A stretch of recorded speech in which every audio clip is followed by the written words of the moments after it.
pretty warm out there, and tomorrow's going to be a different story. Liam's tension was palpable. Yes. Listening to that story. Right? Could you tell? He's like, Oh, no. Tom, please don't leave us here in Boston. I'm sure he'll stick around for a little bit longer.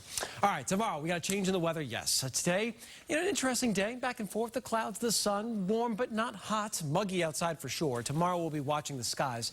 The main issue, I think, here will be for some locally very heavy rainfall leading to some street flooding, as a lot of these storms will kind of move over the same path, and that can lead to some very high rain totals in a few areas versus lower rain totals in others.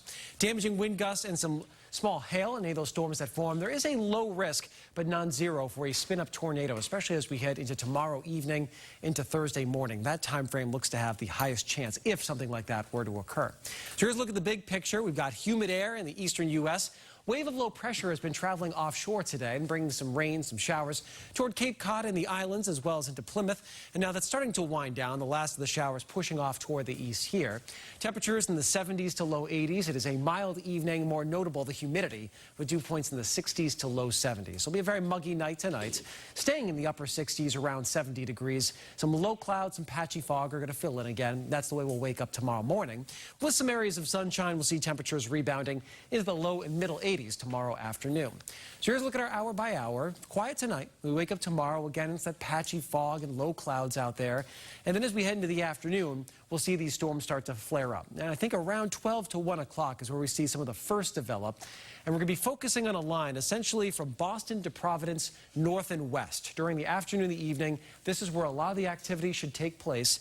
And I think particularly across western Mass, Vermont, central Mass, and southern New Hampshire. This would be our highest risk for some severe storms and some localized street flooding.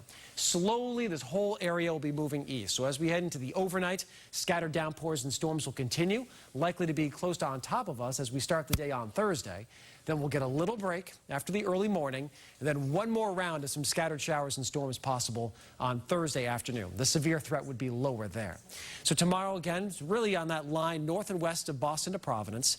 Then for the late evening, overnight hours, mainly North Shore of Boston to southeastern Massachusetts. So where a lot of that will start to move to.